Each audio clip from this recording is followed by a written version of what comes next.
Church में आपको बताना चाहता हूँ, कुछ दिन पहले मैंने आपको बताया था ये जो दुनिया के अंतिम दिन में हम रहते हैं और बाइबल की सारी भविष्यवाणियाँ हमारी आँख के नज़र के सामने पूरी होती हैं। मैंने आपको बताया था कि जीविस बुक ऑफ प्रोफेसी के अनुसार मसीहा के आने से पहले तुम देखोगे समुद्र के किनारे बड़ी बड़ी मछलियां वो आएंगी, ये कहते हुए कि मसीहा आने वाला है। आज तक कभी भी, मैंने आपको पिछली बार बता चुका, सिर्फ ध्यान दिलाना चाहूंगा, आज तक कभी भी शार्क इतना नगीच नहीं आता रहा अब जितना नगीच आने लगा। मतलब कि अभी तुम जाए पिकनिक करने के लिए सही नहीं है, क्योंकि बालू के रेते के किनारे आती है। ये क्या कहती है? ये भविष्यवाणी के अनुसार यीशु को आने से पहले ये भी प्रचार कर रही है, ताकि हम इस चेतावनी को ले लें और तैयार हो जाए। यीशु शीघ्र ही आने वाला है। खबर हमारे पास बहुत जगह से, अमेरिका से, ऑस्ट्रेलिया से, न्यूजीलैंड से और पीछे के अनेक से आइलैंड से, जगह जगह से ये न्यूज़ आती है। टाइम्स जेटी के पास भी देखा गया है, सवेली बीच में किनारे भी देखा गया है, ये शार्क निकल आती है। लेकिन इसी सप्ताह में बुधवार को ये लेबुका में ये चट्टान को तोड़ते हुए, फाड़ते हुए इतने गहरे पानी में फिर लौट के नहीं जा सके। ये वीडियो भी शायद कुछ लोग पास आया होगा, तो हम देखें कि वतना नगी छाने लगा कि लौट के जा भी नहीं पाता है। वहाँ पे हमने देखा उसके वीडियो, लोग कागती लोग है ना, पत्थर मार रहे हैं शार्क को, कोई कहता है फिश एंड चिप्स वगैरह वगैरह। तो ये सारी चीजें, भले वो चट्टान को तोड़ के जाती है, भले वो मर जाती है, वापस नहीं लौट के पानी में जा सकती है, लेकिन लोग को चेतावनी देती है कि यीशु आने वाला है। तो कलीसिया में आपको बताना चाहूंगा कि आप तैयार रहें। सीधे ही प्रभु के वचन को देखेगा। मेरे वचन के शीर्षक है 2 मार्ग, 2 रोड्स। एक मार्ग वो है जो हमें जन्नत को पहुंचाता है, दूसरा मार्ग वो है जो हमें जहन्नम को पहुंचाता है।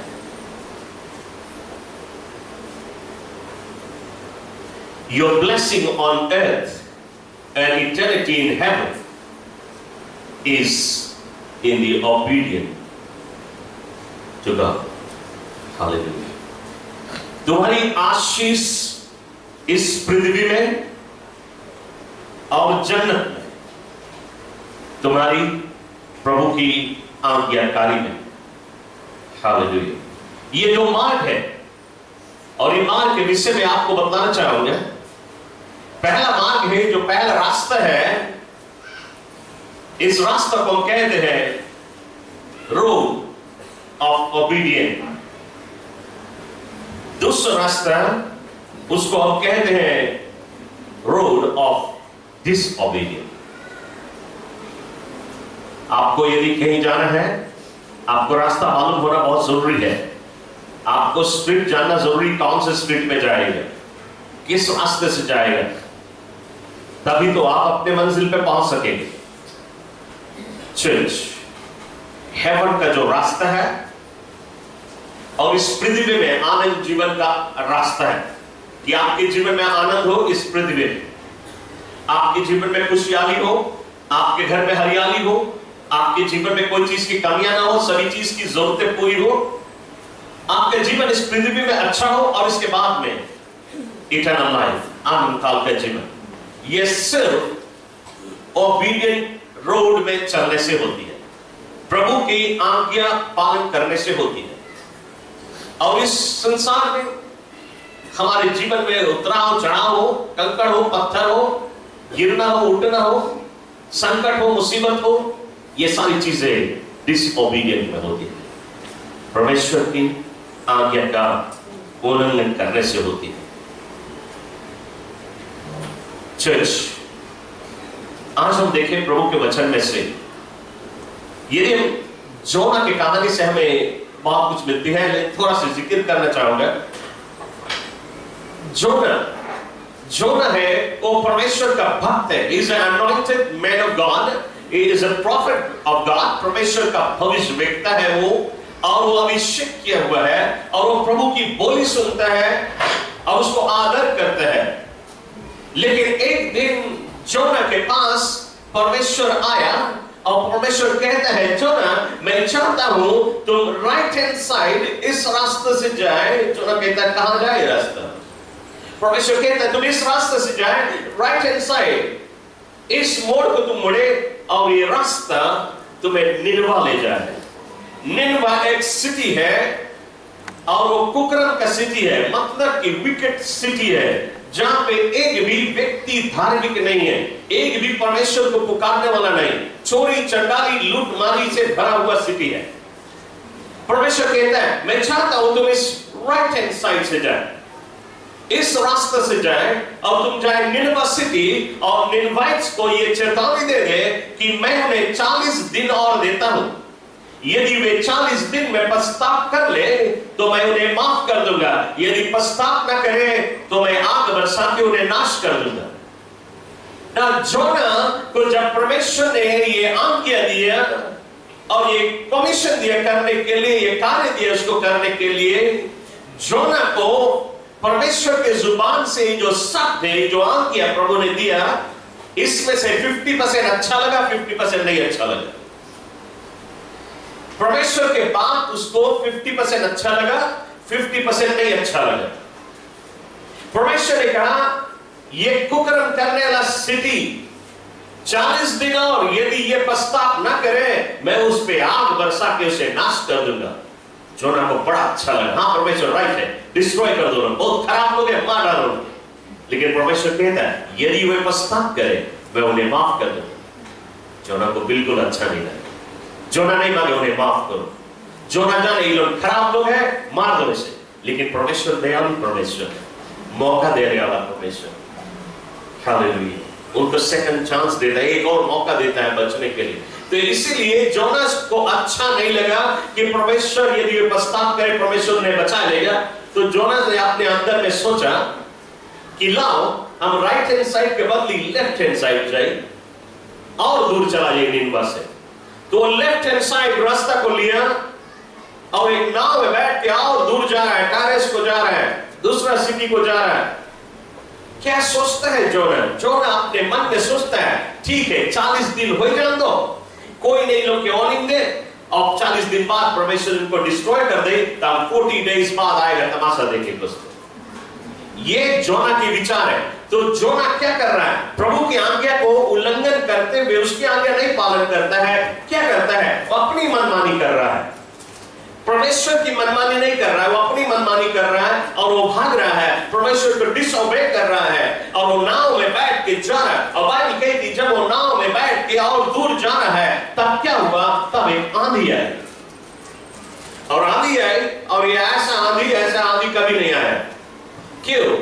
ये आंधी इजराइल के ऊपर नहीं चल रही है, ये आंधी खाली उतने ही दूर में जहां पे जोना के नाव जा रहा है। जिधर जोना के नाव जा रहा है उधर आंधी जा रही है। और कहने तो ये नाव में जो सवार पैसेंजर, इस नाव में 120 लोग, ये सब अविश्वासी है, नॉन बिलीवर। 120 नॉन बिलीवर बैठे हैं और उनके अंदर में घबराहट आई और वे आपस में बात कर रहे थे कि जब हमारा नाव छूटा था इस जर्नी के लिए तो मौसम बिल्कुल साफ था, ये कहां से आंधी आ गई? कैसे सके आंधी आए? और ऐसा आंधी जो खाली देखो जहां बोट है उतने दूर में चल रही है, ऐसा कभी नहीं देखा। इसलिए उनमें घबराहट आई और वे आपस में बातें कर रहे हैं। उसके मतलब हमें लोग के बीच में कोई एक गड़बड़ आदमी है। वो आपस में कह रहे हैं हमारे बीच में कोई जोना है। आज भी लोग ऐसा कहते हैं, अधिकतर पे मछुआ लोग देखा, मछली मारने के लिए जब एक मछली नहीं मिले को तो बोले जना कोई जोना है उनके बीच में। जोना वहीं से आया है, प्रेज़ द लॉर्ड, ये बाइबल की जोना है। तो ये लोग 120 लोग आपस में बात कर रहे हैं कि हमारे बीच में कोई जोना है, लाओ जितना जन इस नाव में सभी के नाम लिख के हम टिकट ड्रॉ करें और देखें किसके नाम निकले, किसके कारण आंधी आई।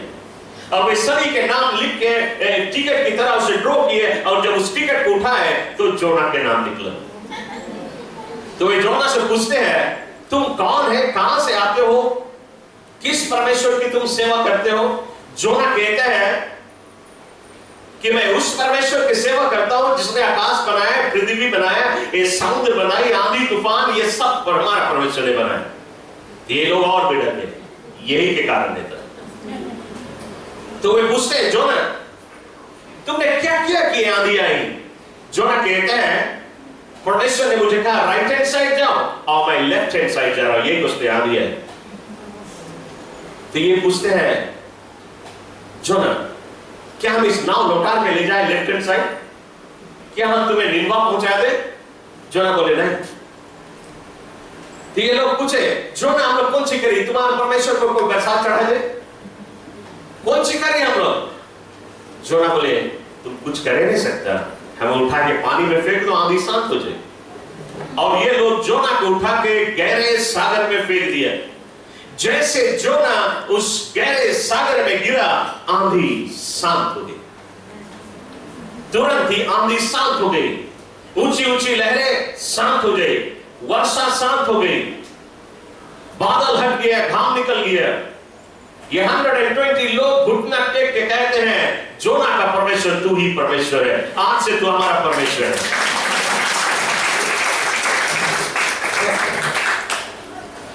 जोना तो गिरा पानी में, अब वो मर जाएगा डूब के, लेकिन 120 लोग अविश्वासी लोग ये विश्वासी हो गए, इनका जीवन बदल गया।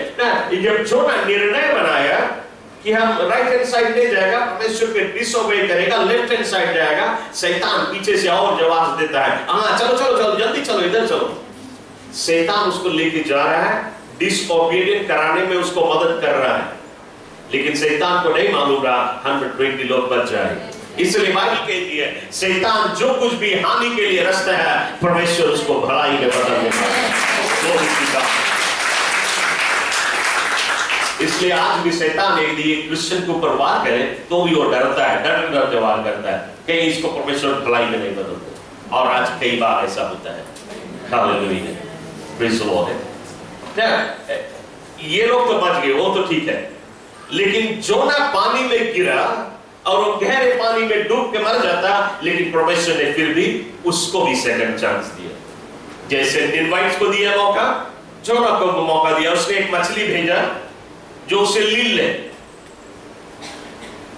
यदि ऐसा मछली भेजता जो उसे पूछ के खा जाता तो खत्म, लेकिन परमेश्वर ने एक ऐसा मछली भेजा जो उसे लील गया, और अब जोना अपने आप को मछली के पेट में पाया। तो जोना को मालूम है कि मछली के पेट में से आप बचे के कोई रास्ता नहीं, लेकिन बहुत बेहतर आदमी है। क्या यदि शायद आप अपने आप से पूछे, यदि आप होता उस जगह पे, जैसे मछली के पेट में जाता तो छाती पीट के बोलता, परमेश्वर मुझे माफ कर दो या बचा गया, राइट बात क्या? लेकिन जो ना तीन रात मछली पेट के भीतर बैठा है, परमेश्वर से माफी नहीं मांगे ना।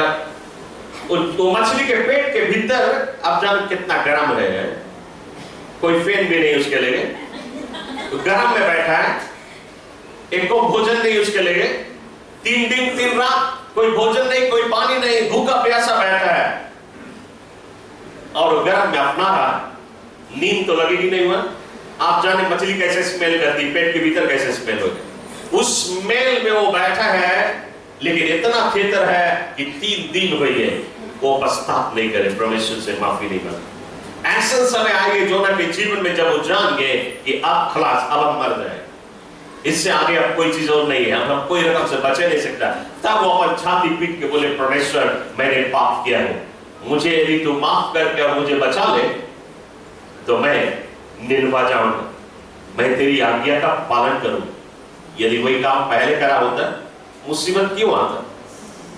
उसने प्रभु के आज्ञा का पालन नहीं करने के कारण मुसीबत है। आज हमारे और तुम्हारे जीवन में मुसीबत क्यों आती है? डिसओबीडिएंस के कारण। यदि हम ओबीडिएंट हो जाए, प्रभु की आज्ञा को पालन करें, तो मुसीबत आएगी नहीं।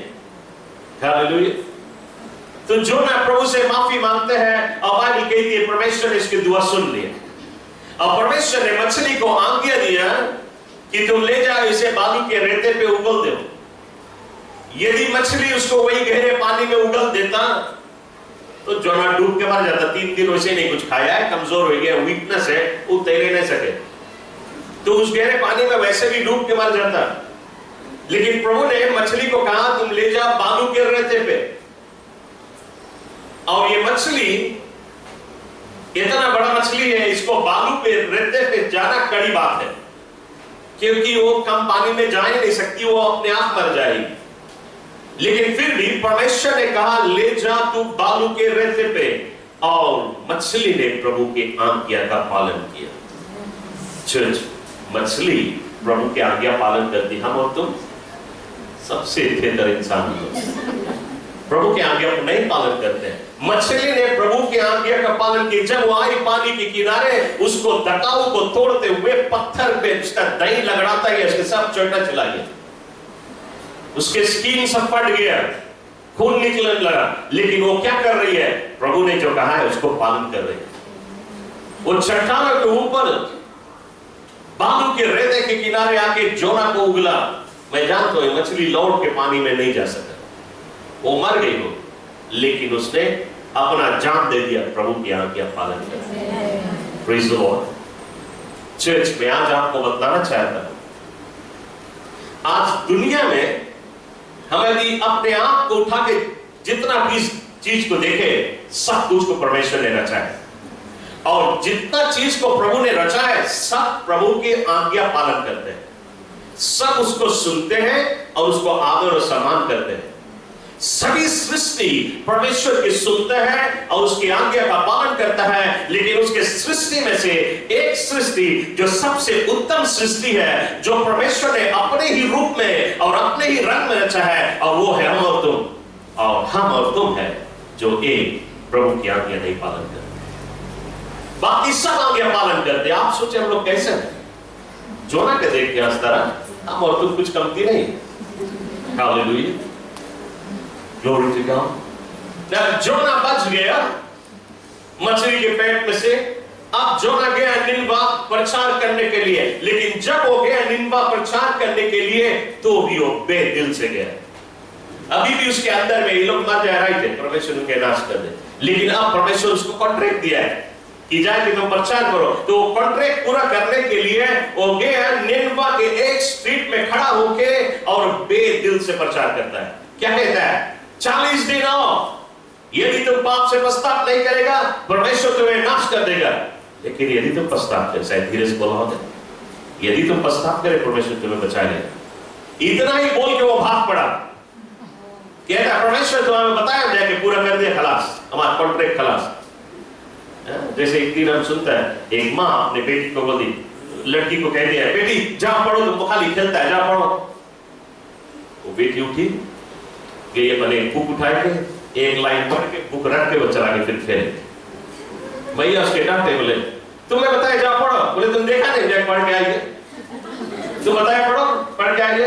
एग्जैक्टली वही रकम जोना छोटा लड़की की तरह तो बताया जाएगा प्रचार को, प्रचार करके आ गया। यदि जोना पूरे दिल से जाता प्रचार करे, पूरे दिल से परमेश्वर की आज्ञा पालन करता, वो एक स्ट्रीट पे खड़ा होकर नहीं प्रचार करता, वो सभी स्ट्रीट पे प्रचार करता, और एक ही रोज नहीं 40 दिन वो वहां रहता, 40 दिन पूरा प्रचार करता। लेकिन एक स्ट्रीट में एक लाइन बोल के वो भाग गया, प्रभु हम पूरा काम कर दिया। चर्च, उस स्ट्रीट में जितना लोग सुना, वे लोग जाके बाकी स्ट्रीट में प्रचार किए। वे लोग बाकी स्ट्रीट में, परमेश्वर उनको इस्तेमाल किया, वे लोग जाके बाकी स्ट्रीट में प्रचार किए, और क्या हुआ? पूरा निनवाइट्स लोग प्रभु के वचन को सुन लिए, और वहां के राजा ने अपने राज गद्दी से उतरा, अपने क्राउन को निकाल के रख दिया, राजा का कपड़ा को फाड़ दिया, और बहरे मिट्टी में बैठ के वो फास्टिंग और प्रेयर करने लगा। और उसने आज्ञा दिया कि कोई भी निनवाइट से 40 दिन भोजन नहीं करे, सब फास्टिंग करे और प्रेयर करे और अपन पाप से पश्चाताप करे। कौन जाने परमेश्वर हम लोग को माफ कर दे। और बाइबल कहती है प्रभु ने उनको नरम और दीन बनते हुए देखा और उन्हें माफ करके उनको नवजीवन दे दिया।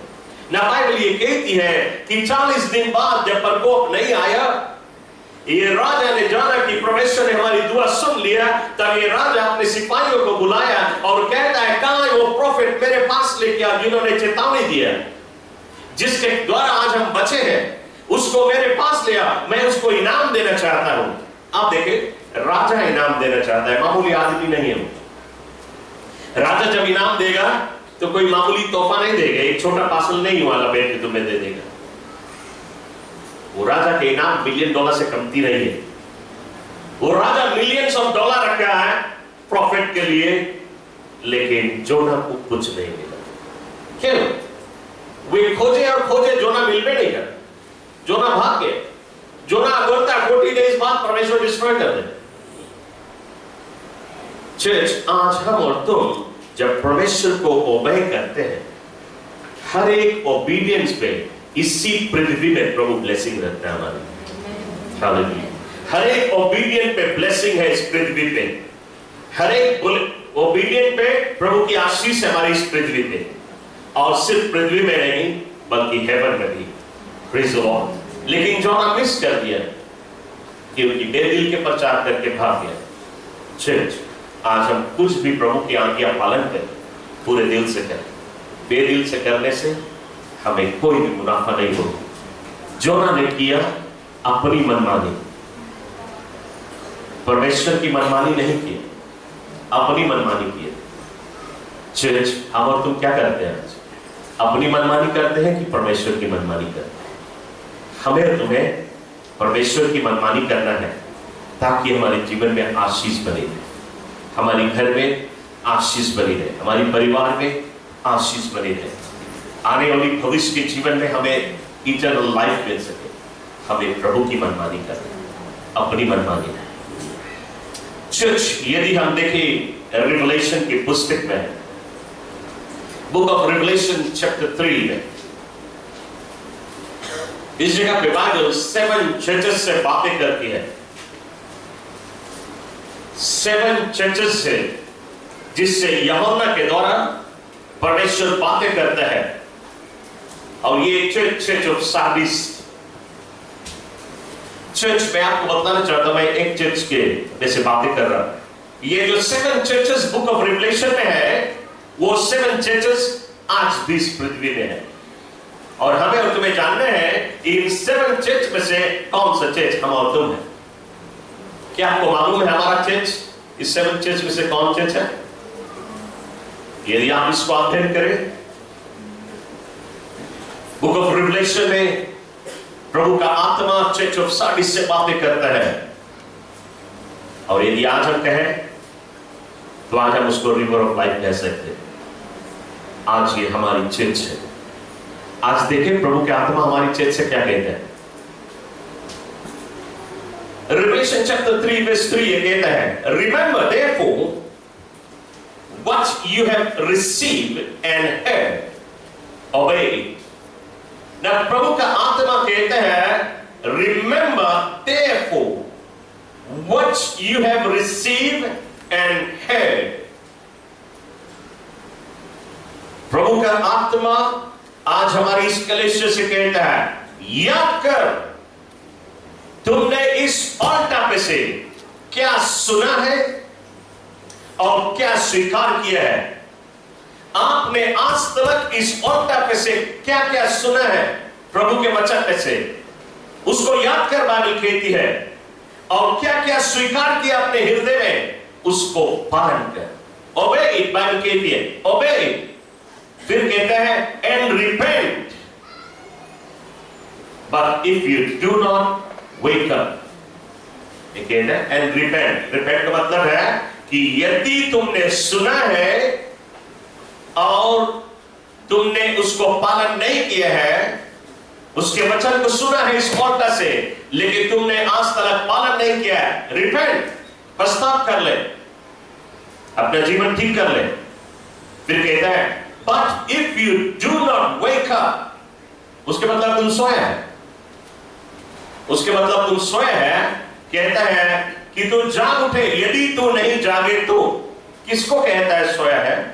वे जो प्रभु के वचन को आज इस ऑल्टर से सुनते हैं एक कान से, दूसरे कान से निकाल देते हैं, उनको पता ही नहीं चलता है क्या होता है। वो क्या है? बाइबल कहती है वो सोया है। आज यदि सर्विस के बाद में आप अपने ब्रदर सिस्टर से बाहर मिलकर पूछे कौन सी सुना, आज कौन सी सीखा, आप देखना सुतारा की जगह कुछ लोग बाहर घूमे, उनसे पूछे कौन सी, तो दुनिया देखे, उनके का पता क्या हो में क्या है, वे सोया है। बाइबल कहती है but if you do not wake up I will come like a thief and you will not know at what time I will come। यदि तुम सोया ही रह जाए, तुम जागे नहीं, सचेत रहे, मैं चोर की नाई आऊंगा, मैं चोर की नाई आऊं। चोर जब आएगी तुम्हारे घर पे कभी चोरी करने के लिए, क्या तुम्हें कॉल करके बताई भैया तुम जगते रहना 4 बजे सवेरे में आएगा? कभी चोर बताए क्या है? यदि चोर बताए क्या तो कुदारी डंडा लेके गोरेगा उसके। चोर नहीं बताए कभी। यीशु मसीह बताया चोर की नाई आएगा, चुप्पे से आएगा, अचानक से आएगा, अचानक से तो रही फूकी जाएगी। और जब वो अचानक से आएगा सारे वो टाइम वैसे खींचेगा, वही टाइम यीशु से है। अरे यही टाइम आवेगा जो टाइम खींचता है, जो टाइम चेच में रहता आता नहीं रह रहा, वही टाइम शायद तुम थरिया में घोरते होएगा। यीशु आएगा, आता है तो बोले कौन सी हुई, कौन घटना, ओ यीशु रैप्चर आएगा, यही टाइम आएगा जो टाइम लगोना थरिया में बैठा रहा, चेच में बैठता आता नहीं रहेगा। कोई शायद विलेज पे हो, विलेज 4 में होगा, कोई विलेज 4 घर पे है, हालेलुया। विलेज 1 है, कोई विलेज 2 है, कोई विलेज 3 है, कोई विलेज 4 है। मैंने एक आदमी के घर पे देखा, विलेज 4 है इसके घर, प्रेज़ द लॉर्ड। एक टीवी है, प्लेस पे खाली स्पोर्ट देखता है, दूसरा है लैपटॉप में, इसमें बॉलीवुड है, तीसरा में सब हंसे वाला सब कॉमेडी है, चौथा में और कुछ है। ये क्या है? विलेज 4 है इसका, सब में चलती है, जहाँ दिल करे वही देखता है। Praise the Lord. तुम कहाँ पे रहेगा जब यीशु आएगा? क्योंकि वो आएगा चोर की नहीं, बता के नहीं आएगा। यदि बता के आए उस समय तो होली होली हो जाएगा। Praise the Lord. कहीं और नहीं रहेगा, चेचे में रहेगी, कोई तुम्हारे नीचे भी नहीं, और पे रहेगी। Praise the Lord. तुम होली होली रहे, लेकिन परमेश्वर मांगे सब रोज होली रहे। Glory to God. वो कहता है यदि तुम सोया ही रह जाए, जागे नहीं, वो चोर की नाई आएगा। फिर वो कहता है yet you have few people, हमारी चर्च से कहता है रिवर ऑफ लाइफ, वो कहता है yet you have few people in Sardis or in river of life church who have kept your clothes clean। लेकिन हमारी बीच में कुछ ऐसे लोग हैं, प्रभु कहता है, जिन्होंने अपने वस्त्र को साफ रखा है। वस्त्र को कौन साफ रखता है? जो रिपेंटेंस लाइफ जीता है, रोज अपने जीवन को सच करता है, प्रभु आज मुझसे ये गलती हो गई, आज ये हो गया, प्रभु मुझे माफ कर दे। वो रोज पछतावा करता है और रोज कोशिश करता है उससे गलती नहीं हो, ऐसा कोशिश करता है प्रभु के रास्ते में चलने के लिए। ये लोग का वस्त्र साफ है, उन्होंने अपने कपड़े को साफ रखा। एक कपड़े साफ रखने के मतलब नहीं कि कौन डिटर्जेंट से तुम धोए अपना कपड़ा, ये कपड़ा के बारे में नहीं बात करता है। ये जो कपड़ा है इसका मतलब तुम्हारा जीवन साफ है। You have kept your clothes clean, they will walk with me dressed in white and they are worthy। वे कौन है जो अपने वस्त्र को साफ रखे? वे जो पवित्र है। यीशु कहता है जब मैं आऊंगा चोर की नाई, उनको ले जाऊंगा अपने साथ में और मेरे साथ में वे हेवन में स्ट्रोल करेंगे। आपको मालूम है बुक ऑफ जेनेसिस में जब परमेश्वर रोज बगीचा में आता था, आदम हव्वा दौड़ के एक एक हाथ को उसके पकड़ लेता रहा और परमेश्वर उनको लेके बगीचा में स्ट्रोल करता रहा। जिस दिन वो आएगा चोर की नाई, हमें और तुम्हें ले जाएगा अपने राज में और हम और तुम उसके हाथ को पकड़ के हेवन में स्ट्रोल करेगा। Praise the Lord. क्या आप चाहता है प्रभु के हाथ पकड़ के स्ट्रोल करें?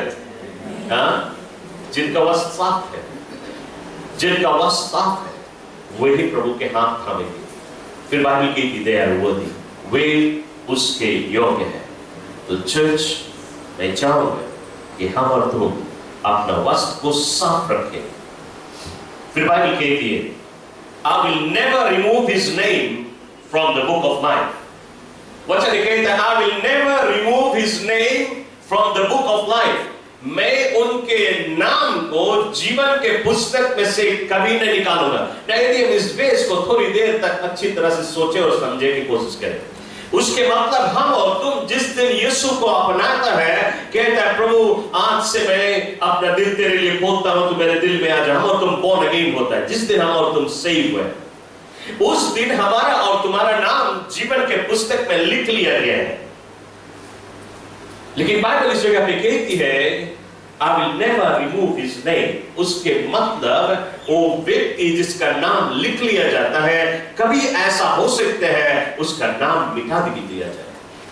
किसी का नाम जीवन के पुस्तक में लिखने के बाद में मिट भी जा सकती है, लेकिन वे जिसका वस्त्र साफ है उसका नाम वो कभी नहीं मिटाएगा। उसके मतलब जिसका वस्त्र मैला हो जाए उसका नाम मिट सकता है। इसीलिए ये जो डॉक्ट्रिन है once saved always saved totally wrong है। जैसे कि एक डॉक्ट्रिन है, एक संस्था, एक कलीसिया जो टीच करती है कि हम बच गए हैं, हम सेव हो गए, बस उतने खलास, हम सेव हो गया, हेवन हमारे लिए है।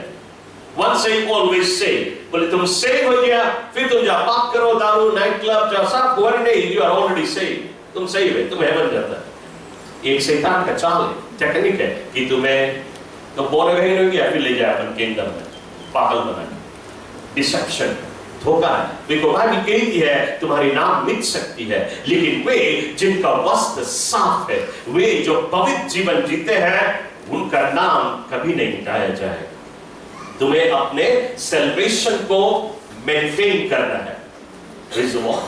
जैसे यीशु आपको जब हीलिंग देता है, वो सब रोज के लिए देता है। उसने कोड़े खाए हैं तुम्हें चंगाई देने के लिए। जब वो चंगा करता है तो वो एक हफ्ता कुछ नहीं चंगा करता, एक साल कुछ नहीं, वो जब चंगाई देता है तो सब रोज के लिए। लेकिन कभी कभी लोग 5 साल बाद फिर वही बीमारी में आते। क्यों होता है? क्योंकि हीलिंग मेंटेन नहीं किया है, उसको हीलिंग को खो दिया है। Praise the Lord. उसी प्रकार सैल्वेशन भी है, हमारा मुक्ति जो है, हम इस मुक्ति को अपने पास में रखना है, अपने साथ में रखना है। यदि हम इस मुक्ति को मेंटेन करें तो हमारा नाम मिटाई नहीं जाएगा। फिर वो कहता है, वर्स 6 से कहता है, He who has an ear, let him hear what the Spirit says to the church. वे जिसके पास कान हो, कान खोल के सुन ले परमेश्वर का आत्मा आज कलीसिया से क्या कहता है। आपके पास कान है? चेक करें को कान मिसिंग तो नहीं है आपके। यदि आपके पास कान है, आज कान खोल के सुन ले प्रभु का आत्मा इस ऑल्टर पे से आपसे क्या कहता है। वो कहता है जिसके पास कान हो, कान खोल के सुन लो, ये आज्ञाकारी बनो ताकि तुम्हें जन्नत मिल सके। अपने वस्त्र को साफ रख। यदि मैला हो जाए, यीशु के लहू अवेलेबल है तुम्हारी पाप को धोने के लिए। लेकिन आपको पुकारना है, गलती से पछतावा करना है। ऐसा नहीं पाप करे और पाप में पड़ा है। कान हो तो कान खोल के सुन ले आज प्रभु का आत्मा आपसे क्या कहते हैं। जेनेसिस के पुस्तक में चैप्टर 22 वर्स 17 और 18 में इस जगह पे परमेश्वर अब्राहम से कहते हैं, I will surely bless you। वो कहता है, वो नहीं कहता I will bless you, वो कहता है I will surely, अवश्य मैं तुम्हें आशीष दूंगा। वो कहता है, वो ऐसा कहता है कि हम तुम्हें शायद आशीष देगा। ओके लाभ तुम्हें आशीष देगा। नहीं, ऐसा नहीं कहता। वो कहता है मैं surely, अवश्य तुम्हें मैं आशीष दूंगा। अब्राहम को वादा करता है कि मैं तुम्हें आशीष दूंगा। लेकिन क्यों? बाइबल कहती है, वर्स 18 कहता है, and through your offspring all nations of earth will be blessed because you have obeyed me। वो कहता है मैं तुम्हें अवश्य आशीष दूंगा, और सिर्फ तुम्हें नहीं, तुम्हें आशीष दूंगा, तुम्हारे बच्चों के बच्चों के बच्चों के बच्चों के बच्चों के बच्चों के आशीष दूंगा। तुम्हारे बाद में जितने आने वाले बच्चे सब आशीष पाओगे और उनका देश हरा भरा होगा, जहां भी वे रहेंगे वहां पे आशीष होगा। इसी कारण आज हम और तुम अब्राहम के संतान कहलाते हैं। हम और तुम वे आर चिल्ड्रन ऑफ अब्राहम, इसलिए कहते हैं पिता अब्राहम की आशीष से हमारे ऊपर आन पड़े, क्योंकि खाली अब्राहम को परमेश्वर ने ब्लेस करने के लिए नहीं कहा, उनके सभी बच्चों को ब्लेस करने के लिए कहा। लेकिन क्यों? क्योंकि तूने मेरी आज्ञा को पालन किया है। अब्राहम को प्रभु की आज्ञा पालन करने के कारण आज हम और तुम आशीष प्राप्त करते हैं। लेकिन यदि हम और तुम आज परमेश्वर की आज्ञा पालन करें तो सिर्फ हमें और तुम्हें ही आशीष नहीं मिलेगा, लेकिन हमारी बच्चों को आशीष मिलेगा, हमारी बच्चों के बच्चों के बच्चों को आशीष मिलेगा। Praise the Lord. तो चर्च, हमें प्रभु की आज्ञा पालन करने से आशीष मिलती है। बाइबल ये कहती है बुक ऑफ फर्स्ट शमूएल में चैप्टर 15 वर्स 22, वचन ये कहता है obedience is better than sacrifice। आज्ञा को पालन करना कुर्बानी से बढ़ के है। Obedience is better than sacrifice। Hallelujah. आज सैक्रिफाइस बहुत प्रकार से होती है, नाना प्रकार से। अच्छा सैक्रिफाइस भी होता है, खराब सैक्रिफाइस भी होता है। जो अच्छा सैक्रिफाइस है उसको परमेश्वर मल्टीप्लाई करके तुम्हें ब्लेस करेगा, लेकिन जो खराब सैक्रिफाइस है उस पर तुम्हें कुछ भी नहीं मिलेगा। अच्छा सैक्रिफाइस अच्छा है, लेकिन उससे भी अच्छा तुम प्रभु की आज्ञा पालन करो। सैक्रिफाइस करे चाहे नहीं करे, लेकिन उसकी आज्ञा पालन करो। सैक्रिफाइस का मतलब है आप आके कलेशिया को साफ करता है, झाड़ू लगाता है, क्या करता है? सैक्रिफाइस करता है। चर्च के कंपाउंड में ग्रास काटता है, चर्च के बर्तन धोए देता है, क्या करता है? वो सैक्रिफाइस है। आप चर्च को कुछ डोनेट कर देता है, कुछ ब्लेस करता है, उसके काम के लिए कुछ देता है, क्या करता है? वो तुम्हारी सैक्रिफाइस है। लेकिन सैक्रिफाइस से बढ़ के प्रभु की आज्ञा पालन करें। यदि तुम सैक्रिफाइस करें और प्रभु की आज्ञा नहीं पालन करें तो तुम्हारा सैक्रिफाइस भी बेकार हो जाता है। आपको प्रभु के आज्ञा पालन करना बहुत ही इंपॉर्टेंट है, बहुत ही जरूरी है। आज लोग नाना प्रकार से सैक्रिफाइस करते हैं। परमेश्वर के राज में तुम सैक्रिफाइस करेगा, बाइबल कहती है तुम उसको 100 गुना में वापस प्राप्त करेगा। लेकिन जो तुम्हारी सैक्रिफाइस है वो तुम्हें हेवन नहीं देगी। तुम कुछ भी सैक्रिफाइस कर दे, चर्च बिल्डिंग बना के दे दे, लोरी मोटर खरीद के चर्च के दे दे, मिलियंस ऑफ डॉलर चर्च में दे दे, वो अच्छा है, प्रभु उसके लिए तुम्हें ब्लेस करे, 100 गुना में ब्लेस करेगा, लेकिन वो तुम्हें हेवन नहीं देगा। हालेलुया। हेवन पाने के लिए प्रभु की जो आज्ञा है उसको पालन करना, ताकि आपको हेवन मिल सके। मैंने देखा एक आदमी, वो एक क्या कहे उसको, नाम नहीं बोलना चाहे, एक और आदमी के पास गया जिसको कहे वाइस मैन होते, बुद्धिमान, समझदार आदमी, चालाक आदमी, समझदार बुद्धिमान नहीं, चालाक आदमी। वो गया एक चालाक आदमी के पास और वो कहता है कि मुझे पाप से मुक्ति मिल जाए, मुझे हेवन में जगह मिल जाए, हम क्या करें, कौन से पूजा करें, क्या करें कि हमें जन्नत में जगह मिल जाए। यह आदमी बिल्कुल सहज है। तुम जाओ, एक करिया खसी लेके आओ, लेकिन रूला लेके जाना, दाढ़ी नाप के लाना, उसकी दाढ़ी मांगे 4 इंच, 4 इंच से ऊपर रहे, 4 इंच से नीचे नहीं रहे, और साल लेके आना। हर साल लाके दो, हम तुम्हारे नाम पे सेक्रीफाइस करेंगे, तुम्हारे नाम पे हम सेक्रीफाइस करें, उसके लिए तुम्हें भी जन्नत के लिए वरी नहीं, तुम्हारे हेवन मिल गए।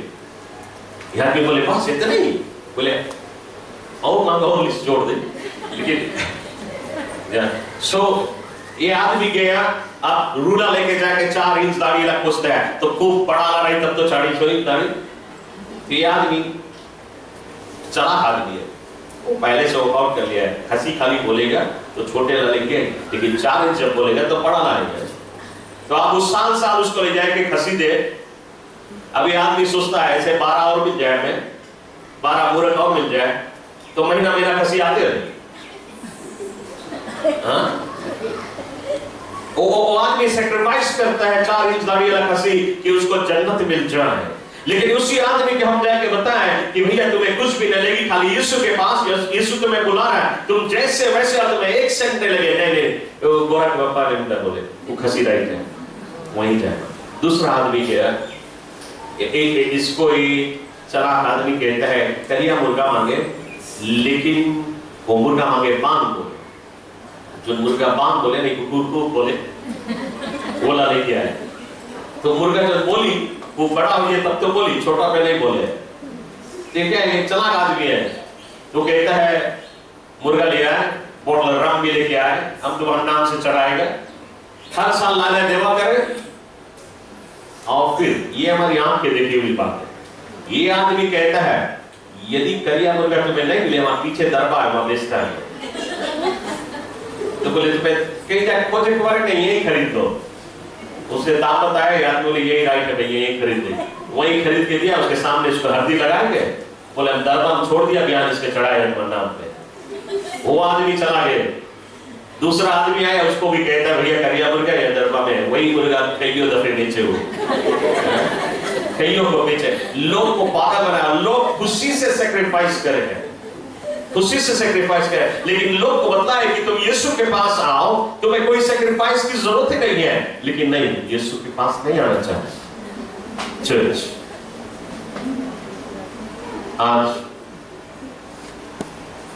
आज ये सारी चीजें तो छोड़ो, ये पुरानी टाइम के बाद होता है।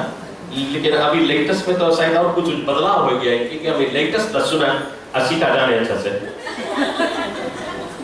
असिका हमारे साथ मेरा उठा है, किसी के घर में गया, वो आपको बताए तुम्हें लैपटॉप लेके आए पड़ी। लैपटॉप से आज एक नवा चीज हो गया, अब तो लैपटॉप भी चले लगा। लैपटॉप तुम सेक्रीफाइस करो, तुम्हें जन्नत मिल जाए, तुम्हारी गुनाह की माफी मिल जाए। मैं ऑस्ट्रेलिया में रहा, ऑस्ट्रेलिया के वहां पे हमें एक आदमी से मुलाकात है, और ये आदमी के घर में हम गया, उसके लिए प्रार्थना करते, थोड़ा प्रॉब्लम फेस करता है। तो उसने हमें बताया, बोले एवरी ईयर हम साल में एक बार पीजी जाता है। क्या करेंगे उसने? बोले हमारा मुक्ति वहीं पे है। मतलब कैसे मुक्ति मिले पीजी में? पीजी तो हम आए हैं, मुक्ति देंगे उसके लोगों को, मुक्ति के रास्ता बताएगा उसने। तो ये आदमी हमें बताया कि हम जाता फिजी में, नेडी में एक नाम नहीं बोलेंगे, यदि आप समझता है तो समझ ले, वहां पे एक बिल्डिंग है, और वो कहता है, उसने नंबर बताया, खाली नंबर भूला बताएंगे, 100 टाइम कुछ है उस बिल्डिंग के राइट फ्लोर बोले, जाके घूमो बोले, और फिर कुछ दाम दे दो। वो कहता है एवरी ईयर जाता है, इसलिए हमें कोई वरी नहीं, हम मर जाएगा वे बन जाता है, क्योंकि हम 100 टाइम्स बिल्डिंग के राइट फ्लोर घूमते हैं। किसी कारपेंटर ने उस बिल्डिंग को बनाया है। ये आदमी ऑस्ट्रेलिया से आया, उसके राइट फ्लोर घूम के बोले मुक्ति मिल जाए। ये सैक्रिफाइस कर रहा है। क्या मुक्ति ऐसे मिलती है जैसे आप जाने गंगा जमुना में डुबकी मार के फिर लौटते रहो जब तक कि तुम्हारे दही नहीं चुरा जाए, वो दही भीग जाए, जब तक नहीं जाए। उसके मतलब वो सवेरे से डुबकी मार के वो लोटी लौटते रहे, कड़ा घाम में लोटी पे दही झुराई, कपड़ा झुराई, सब मगर इधर झुराई जाए, तब क्या है मुक्ति मिल जाएगी। ये सारी चीज सेक्रीफाइस है। लोग ये सारी चीजें खुशी से सेक्रीफाइस करते हैं, लेकिन यीशु मसीह आज मुफ्त में देता है। It is a free gift. मुक्ति जो है वो मुफ्त का दान है, और परमेश्वर आज मुफ्त का दान देता है। लेकिन आज लोग ये मुफ्त का दान नहीं चाहे, उसे ठुकरा दे। चर्च मेरा मुलाकात एक व्यक्ति से और हुआ ऐसा, और वो गुड़िया पहना है गद्दी में, और उसको घुमाता है, ऐसे जपता है, और एक नाम को बोलता है, एक नाम को बोलता है 1000 टाइम। वैसे गुड़िया घुमाए तो जाने कितना दफे गिना है।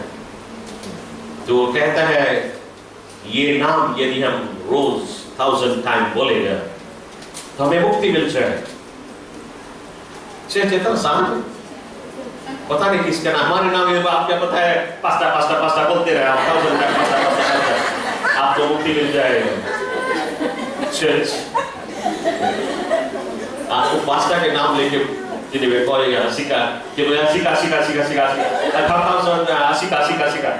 मुक्ति मिल जाएगा आपको। असिका के नाम में मुक्ति नहीं है, फास्टा के नाम में मुक्ति नहीं है, मुक्ति सिर्फ एक ही नाम है जो नाम का नाम यीशु है। यीशु नाम में ही मुक्ति है और कहीं मुक्ति नहीं। और यीशु नाम को आप 1000 टाइम नहीं बोलते हैं, क्योंकि बाइबल कहती है those who call unto the name of the Lord will be saved। तुम सिर्फ एक ही बार पुकारे, तुम्हारा प्राण बच जाएगा। हालेलुया। तो हमें तरह की सैक्रिफाइस की जरूरत नहीं है, हमें प्रभु की आज्ञा का पालन करने की जरूरत है ताकि हमें और तुम्हें मुक्ति मिल सके। हालेलुया। यदि हम यूहन्ना की पुस्तक में 2 अध्याय में हमें एक कहानी मिलती है।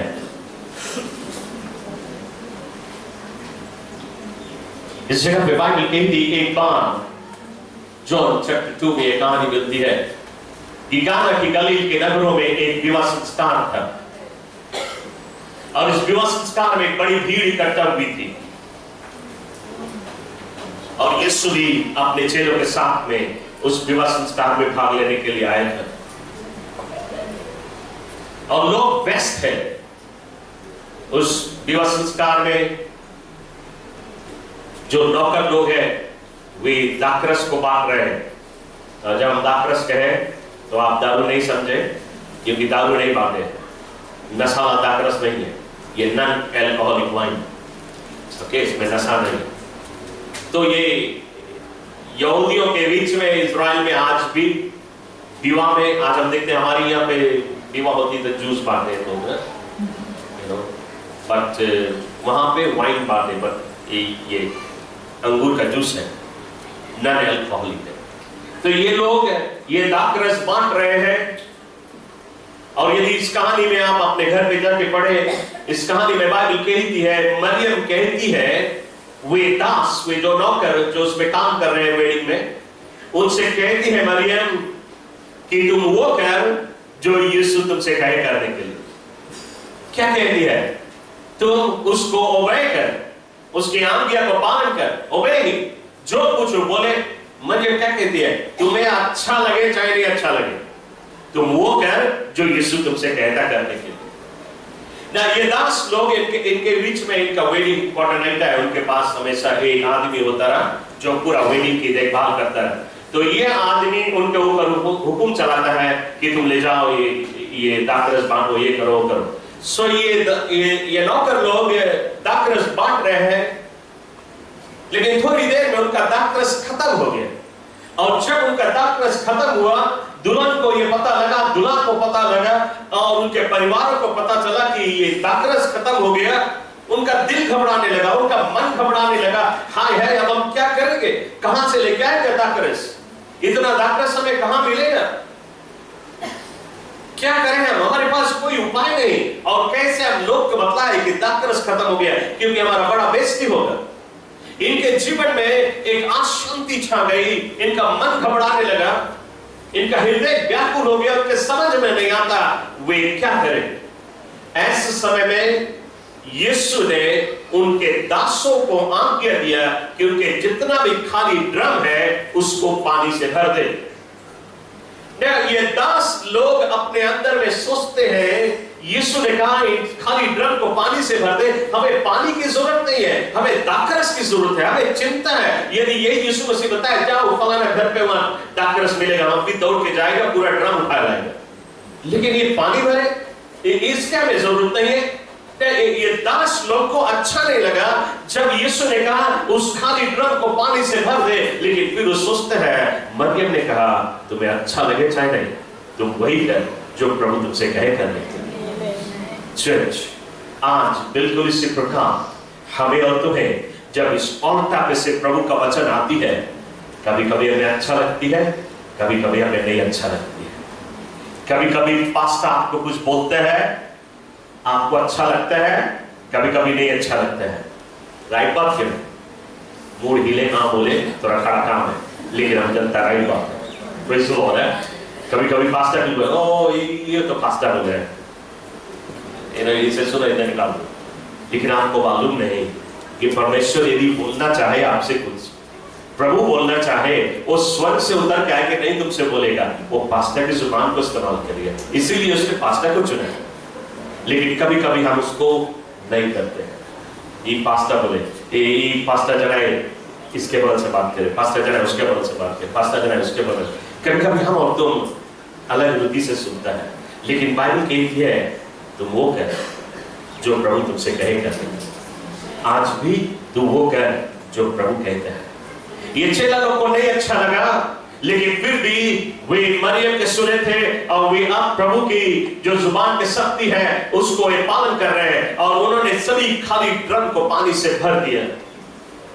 और तब यीशु कहता है उसमें से एक दास से कि तुम अब एक जग में पानी निकाल, और उस दास ने एक जग में पानी निकाला और यीशु ने उसके दास के हाथ में एक ग्लास रखा और उसने कहा ले जाओ, जो वेडिंग कोऑर्डिनेटर है उसको दे चखने के लिए। ना ये जो दास है ये अपने अंदर में सोचता है कि ये पानी ले जाके वेडिंग कोऑर्डिनेटर के दे चखने को, क्योंकि उस टाइम में जीवित लोग के बीच में कोई भी चीज जो बारातियों को बांटा जाए, बांटने से पहले वेडिंग कोऑर्डिनेटर के काम है उसको टेस्ट करके देखें वो अच्छा है कि नहीं, तभी ले जाया जाए। तो इसीलिए यीशु ने कहता है जाओ, जो मुखिया है वेडिंग का उसको दे चखने के लिए। तो ये दास ये सुस्त है, ये जग पानी, ये ग्लास उसको दे चखे को उससे। ये नौकर अपने अंदर में सोचता है जाएगा, जैसे हम उसको देंगे ये पानी, ये ग्लास उठा के भाई के हमें के मारे ये जग पानी हमारे ऊपर भी, लेकिन पीछे घूम के ताके यीशु मसीह स्माइल कर रहा है। जा मरियम को देखा, मरियम कहती है तू वही कर जो यीशु कहता करने के लिए। ये दास अपने अंदर में सोचता है आज तो मार लगी, कोई बात नहीं, यीशु के लिए आज हम मार खा लेगा। वो धीरे धीरे डरते डरते गया और उसने उस वेडिंग कोऑर्डिनेटर को ग्लास थमाया और फिर उसने वो पानी को गिराया। वो पानी ही था।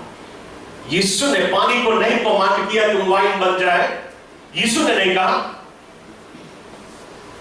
वो अभी भी पानी है। और ये दास इस पानी को जब उस ग्लास पे गिराया, वो जग में भी पानी है, लेकिन जब वो ग्लास के अंदर में गिरा तब वो वाइन बन गया। Praise the Lord.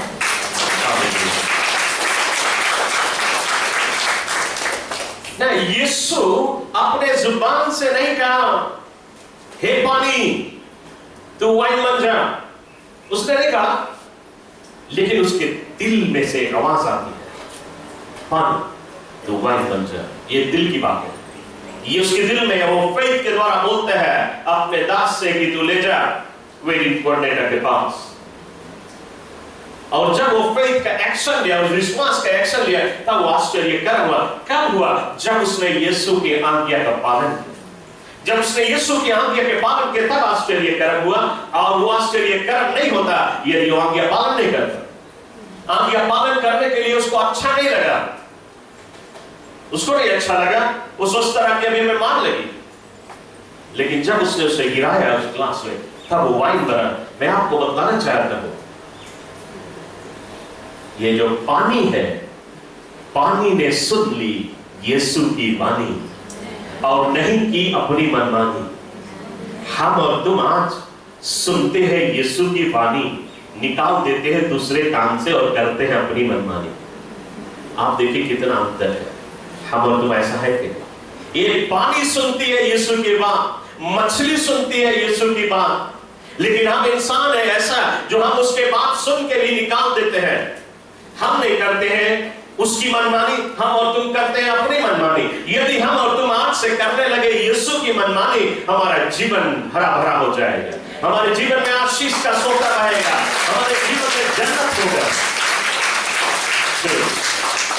आज हम पानी से सुने, पानी हमें सबक सिखलाती है, पानी सुनती है यीशु के पास, लेकिन हम और तुम नहीं। जेनेसिस की पुस्तक में चैप्टर 1 वर्स 9 और 10 में देखें, बाइबल कहती है शुरुआत में जब परमेश्वर ने जब इस दुनिया का रचना किया, इस दुनिया कुछ नहीं था, क्या था? सिर्फ पानी ही था। बाइबल कहती है परमेश्वर के आत्मा जल के ऊपर मंडराया करता था। प्रभु का आत्मा उत्पत्ति की पुस्तक में कहता है कि परमेश्वर के आत्मा जल के ऊपर मंडराया करता था। यह जल था, पूरा दुनिया में जल ही था और कुछ नहीं। और जब परमेश्वर ने इस दुनिया का सृष्टि किया, उसने इस जल को डांटा, इस पानी को डांटा और उसने कहा इस संसार के 1/3 भाग को खाली कर दे। और ये पानी भागी, इतना जोर भागा कि 1/3 भाग 1/3 ऑफ द वर्ल्ड खाली कर दी। और परमेश्वर ने उसके लिए बालू का रेता बना दिया। सुन, इसको क्रॉस नहीं करना। आज जो कितना भी हर हर करती है, हल्ला करते आती है बड़ी जोर से, लेकिन देखें कितना भी जोर से आती है, इतना जोर से हल्ला करते आती है, उसी बालू के रेते पे शांत हो जाती है, क्योंकि प्रभु ने कहा इससे आगे नहीं आना। ये समुद्र जो इतना भयंकर है, इतना बलवान है, इतना शक्तिशाली है, वो परमेश्वर की वाणी को सुनता है और उसको आदर करता है। वाणी से शुरुआत से है और शुरुआत से आज तक वो परमेश्वर को ओबे करता है। लेकिन हम और तुम परमेश्वर को ओबे करने से चूक जाते। एक ही जात है इंसान जो प्रभु की वाणी को सुन के अपनी मनमानी करती है। लेकिन आज प्रभु चाहता है हम और तुम ऐसा नहीं है। जैसे रिवलेशन में कहता है, तुम्हारे बीच में रिवर ऑफ लाइफ चर्च में मुट्ठी भर के लोग हैं जिनका वस्त्र, आज प्रभु चाहता है सिर्फ मुट्ठी भर के नहीं, सभी का वस्त्र साफ हो जाए, ताकि एक भी नहीं छूटे रक्षा के दिन। ये समुद्र, आप जानते हैं समुद्र कितना बलवान है। दुनिया में कोई भी चीज की ताकत तुम ले ले, कोई भी शक्ति तुम ले ले, कोई भी ऐसा ताकत नहीं जो समुद्र से भर के, सबसे बढ़ के समुद्र है, सबसे बलवान समुद्र। ये समुद्र बड़े बड़े देश को, एक एक कॉन्टिनेंट्स को अलग करके रखता है। ये समुद्र के ऊपर बड़ी जहाज चलती है और उसके पानी को फाड़ देती है, लेकिन एक ही क्षण में देखे वो समुद्र वैसे की वैसे ही बनी रहती, उसको कोई हानि नहीं होती। आज लोग बंदूक से डरते हैं, मशीन गन से डरते हैं, बम से डरते हैं, मिसाइल से डरते हैं कि ये हमें बर्बाद कर देगी। आज ये मिसाइल, ये बम बड़े बड़े देश को बर्बाद कर दिया है। कई लोग मौत के शिकार हो चुके हैं। हम उससे डरते हैं, बहुत बलवान है। लेकिन यदि आज इस बम को समुद्र के ऊपर गिराई जाए, क्या समुद्र को कोई डर है? वो सभी बम लीलने के लिए तैयार है, सभी मिसाइल को लील सकती है। इतना भयंकर है, इतना बलवान है। लेकिन आप जानते हैं ये समुद्र परमेश्वर से बहुत डरता है, इतना बलवान समुद्र। आप देखते हैं बाइबल हमें कहती है इसाया की पुस्तक में कि ये जो दुनिया जिसमें हम और तुम रहते हैं, ये दुनिया परमेश्वर के हाथ में रखा हुआ है। और परमेश्वर के हाथ में क्या है? बाइबल कहती है is a piece of dust. इतना भारी दुनिया परमेश्वर के हाथ में जैसे एक गर्दा पड़ा हुआ है। परमेश्वर के हाथ इतना बड़ा है और ये दुनिया परमेश्वर के हाथ में रखी हुई। परमेश्वर इस दुनिया को अपने हाथ में रख के कभी कभी अपने हाथ पे हिलाता है। जब वो अपना हाथ पे हिलाता है, धरती हिलती है, बोलते हैं कोई आ गया। क्या हुआ? प्रभु ने अपने हाथ को हिलाया है। और जब कोई आती है समुद्र में, समुद्र की जो मिट्टी है उसको फाड़ देती है। जब कोई आती है तो समुद्र के पानी को क्या होता है? वो इतना डर जाती है, इतना घबरा जाती है कि वो जो मिट्टी फटती है उसके भीतर चली जाती है डर के बाद। लेकिन जब भीतर जाती है तो याद करती, प्रभु ने हमें यहां नहीं कहा था आने के लिए। वो फिर भागती है, और जब फिर भागती है, इतना डर के मारे भागती है, इतना भागती है कि ऊंचा उठती है, अपन जो हाइट का उससे ऊपर उठती है, और उससे ऊपर उठ के फिर भागती है, क्योंकि प्रभु का हाथ हिला है। और वो इतना भागती है कि बालू के रेता को क्रॉस करते हुए सुनामी बन के आती है। प्रभु ने घोड़ा बनाया था, क्रॉस नहीं करना, उसको घबराहट में, डर के साथ में क्रॉस करती है। लेकिन थोड़ी देर में याद करती है मैंने गलती किया, पश्चाताप करते हुए भाग के फिर वही लौट जाती है। क्या आप सोचता स्टोरी बनाई बोलते हैं? आपको मिलेगा Psalms 114 verse 3 to 7 है। ये समुद्र से सामिस पूछते हैं, ऐ समुद्र तू क्यों भागा, ऐ यरदन नदी तू क्यों उल्टी गई, काहे तू भागते हैं, काहे तू सुनामी बन के भागते हैं। समुद्र जवाब देता है साम सरने कोटि में, मैं परमेश्वर की उपस्थिति के आगे ठहर नहीं पाता। जब वो परमेश्वर की उपस्थिति को देखता है, गॉड के प्रेजेंस को देखता है, वो रुक नहीं पाता, वो भाग जाता है। इतना भयंकर समुद्र भाग जाती है, प्रभु की आज्ञा पालन करती है। लेकिन हम और तुम मनुष्य, हम तुम मनुष्य आज परमेश्वर की आज्ञा पालन करने से पीछे हट जाते हैं। चर्च हम बहुत देरी ले लिया, थक गया, कमेंट कर दे और मांगे। Praise the Lord. मैं चीज क्लेम नहीं करना, पूछ के बात करता है, बहुत एंड में ये कर देता है, क्या टाइम है ना। बाइबल में कहती है मत्ती की पुस्तक में चैप्टर 21 वर्स 19 में वचन ये कहती है कि एक बार यीशु मसीह गया, रास्ते के किनारे एक इंजीर का पेड़ है, फिग ट्री, और यीशु मसीह गया, उसके भूख लगी है और वो गया उस इंजीर के पेड़ में इंजीर ढूंढने के लिए, और उसमें एक भी इंजीर नहीं है। वो पेड़ एक भी फल नहीं लेके आया। यीशु मसीह कहता है अब तुम सूख जा, क्या फायदा, तुम धरती की शक्ति लेता और इनको फल नहीं लेके आता, तुम सूख जाए। और यीशु वहां से चला गया। शाम को जब उसी रास्ते से लौटा, यीशु के चेले कहते, हे प्रभु देख इस पेड़ को तूने कहा था सूख जाए, और वो सूख गया। वो पेड़ ने सुन ली यीशु की बातें, लेकिन आज हम और तुम नहीं सुनते। ना ये पेड़ गलती की है। क्या यीशु बोला सूख जाए, क्या उस पेड़ को बोला सूख जाए?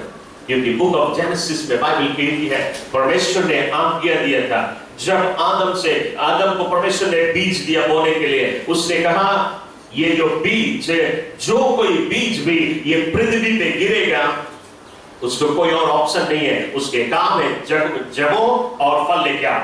सभी बीज के काम है वो पेड़ बने और फल ले आए, लेकिन ये बीज फिग ट्री ये फल नहीं ले आया। प्रभु के आज्ञा का उल्लंघन किया, इसलिए तू सूख जाए। आज हम और तुम भी प्रभु की आज्ञा का उल्लंघन करेंगे, हम और तुम भी सूख के मर जाएंगे, मतलब कि हम और तुम नरक चले जाएंगे। चर्च, परमेश्वर की वाणी को पेड़ भी सुनता है। आज आप देखें जितना भी पेड़ पालो, ये जो फल लाती है, प्रभु ने जेनेसिस में, बुक ऑफ जेनेसिस में सभी पेड़ को आज्ञा देता फल लाने के लिए, इसलिए आज सब पेड़ फल लाते हैं। पेड़ भी फल लाती है, उसकी आज्ञा को पालन करते हैं। 6000 ईयर्स पहले परमेश्वर उसको कमांड किया था, आज भी पालन करती है। हम और तुम एवरी संडे सुनते हैं प्रभु के वचन, संडे को सुनते हैं, मंडे को डिसोबे करते हैं। वो पेड़ सुनता है, 6000 वर्ष पहले सुना, आज भी पालन करता है, लेकिन जो नहीं सुनता है वो नाश हो जाता है। आज बाइबल कहती जब यीशु मसीह इस पृथ्वी पे परमेश्वर के वचन प्रचार कर रहा था, कईयों को ऊपर दुष्ट आत्मा सवार, यीशु सिर्फ एक ही डांट लगाता हुए भाग जाते हैं, उसको सुन लेते हैं। एक बार दुष्ट आत्माएं चिरौरी कर रही है, प्रभु तू क्यों आ गया, टाइम से पहले आ गया, अभी हम लोग के टाइम नहीं है, हमें सजा देने के लिए आया, हमें खाली मौका दे तो सुअर में चला जाए। यीशु ने कहा जा, और वो भी सुन लिया यीशु की बात। सुअर भी सुनते हैं, शैतान भी सुनता है और प्रभु की आज्ञा का पालन करता है। यीशु ने कहा जा सुअर में, और चला गया, उसने आज्ञा पालन किया। लेकिन हमें तुम्हें कहता है जा, तुम ये कर, नहीं करते हैं। अब अपने आप से हम सवाल करें, क्या हम मनुष्य इतना बेशरम है, प्रभु की आज्ञा नहीं पालन करेंगे? हालेलुया। पेड़ पालन करती है, समुद्र पालन करती है, मछलियां पालन करती है प्रभु की आज्ञा, लेकिन हम मनुष्य, हालेलुया। बाइबल कहती है लूक चैप्टर 8 वर्स 24 में वचन कहता है कि एक बार यीशु मसीह अपने चेलों के साथ में झील के उस पार जा रहा है, और अचानक से आंधी चलने लगी। यीशु मसीह कैबिन में सोया हुआ है और चेले लोग का मन घबराया हुआ है कि अब हम डूब जाएंगे, हाय हाय हम डूब जाएंगे।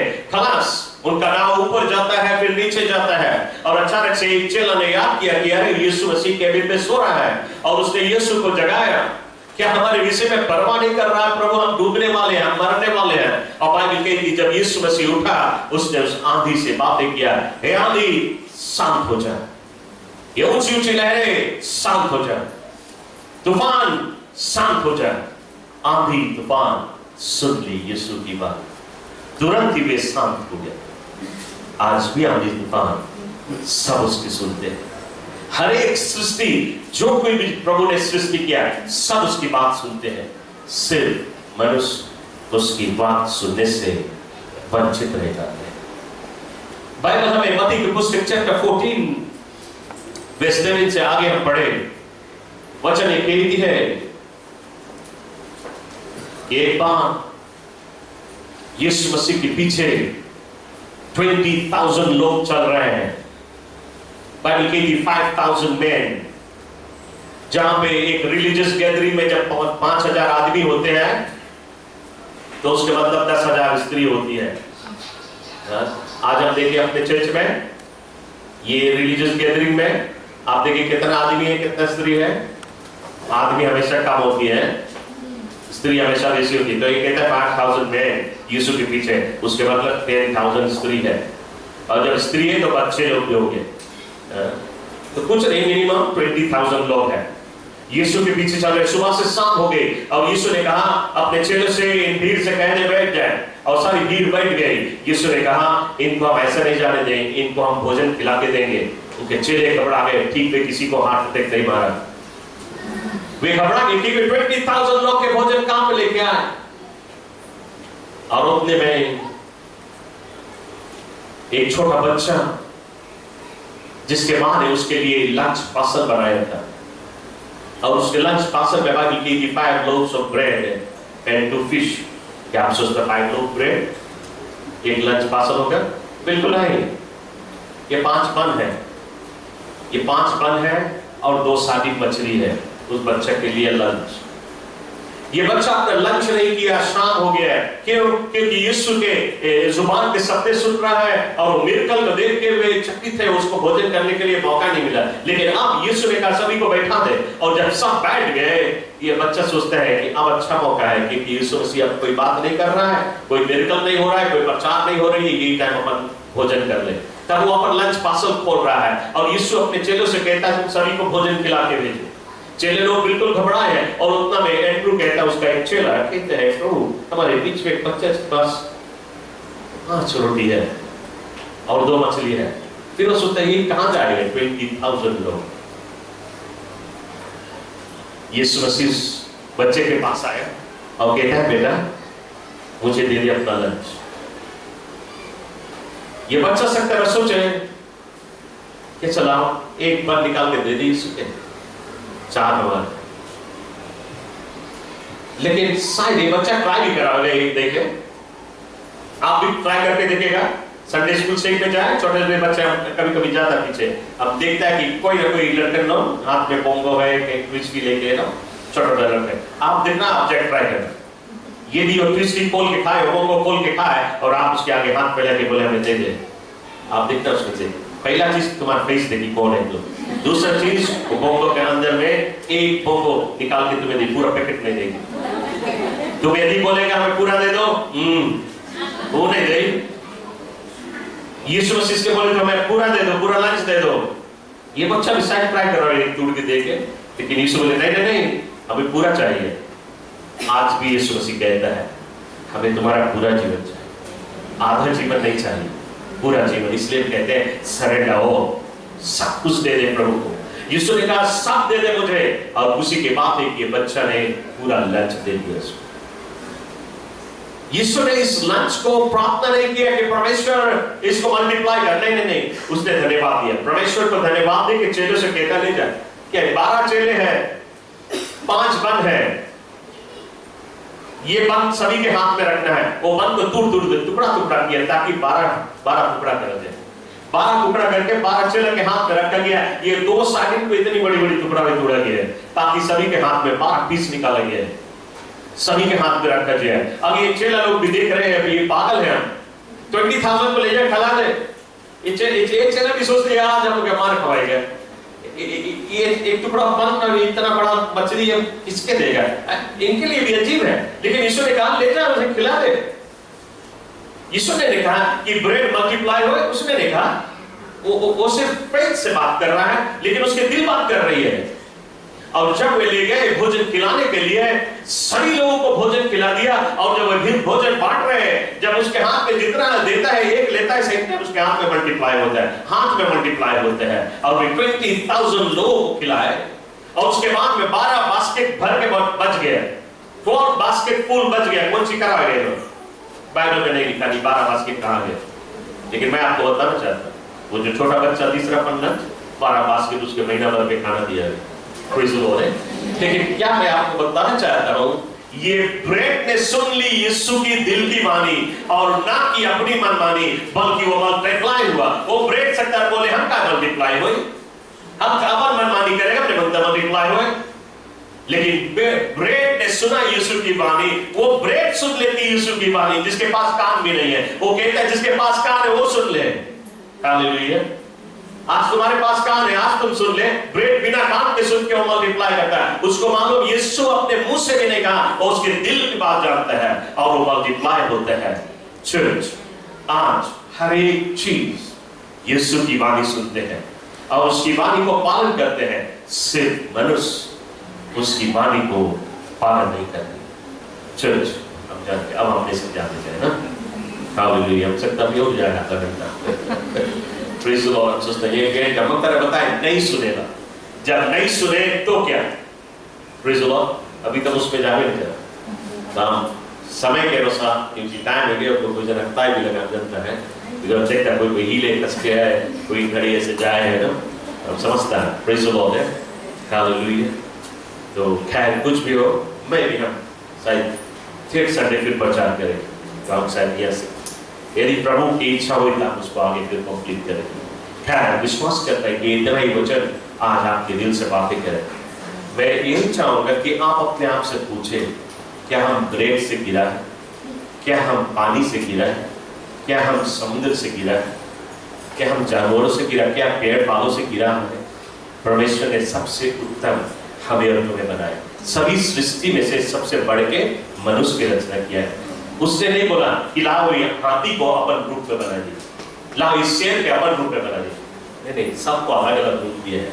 लेकिन हम मनुष्य को जब रचा, उसने कहा अपने ही स्वरूप। किसी एलिफेंट को उसने नहीं बोला तू मेरा बेटा और मेरी बेटी, लेकिन मनुष्य जाति को अपना बेटा और बेटी करके बोला।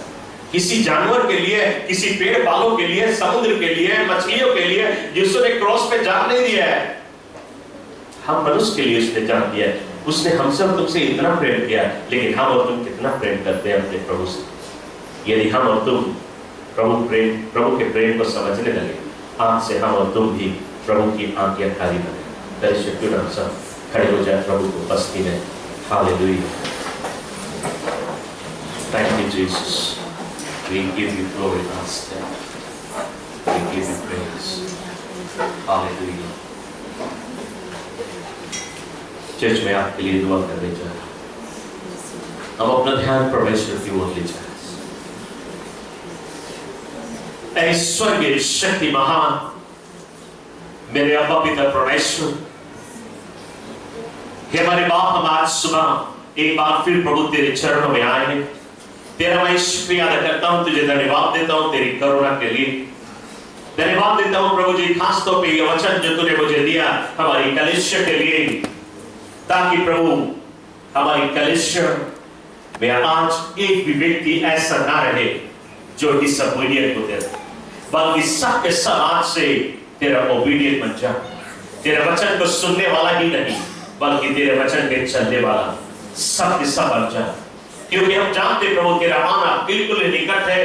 न जाने अगले सप्ताह हम मिल पाएंगे या ना मिल पाएंगे, क्योंकि तुरई शीघ्र ही बचने वाली है और तो बहुत ही जल्द आने वाला है और अपने बच्चों को ले जाने वाला है। लेकिन प्रभु आज मैं तेरे सेवक होने के द्वारा इस कलीसिया में हर एक मेंबरान की जगह लेते हुए मैं मानता हूं प्रभु ये कितना भी कोशिश करते हैं, ये तेरे बात से भटक जाते हैं, ये फिसल जाते हैं, इनमें डिसोबीडिएंट आ जाती है, तेरी आज्ञा का ये उल्लंघन कर देते हैं। लेकिन आज हम सब मिलके अपने गलतियों का एहसास करते हैं अपने गुनाह से हम आज पछतावा करते हैं प्रभु जी, और तुझसे माफी मांगते। पिताजी कलीसिया में सभी मेंबरान के लिए मैं तुझसे माफी मांगता हूँ प्रभु जी। आज तू एक बार और अपने पवित्र लहू से हमारी इस कलीसिया को धो के और इन्हें साफ कर दे, और आज से प्रभु जी हम सभी में वो शक्ति डाल दे, वो समर डाल दे, वो भूख डाल दे, वो प्यास डाल दे, वो अग्नि की ज्वाला भड़का दे सभी के हृदय में, ताकि हम सब तेरे आज्ञा का पालन करने वाले बन जाए और आनंद से और खुशी से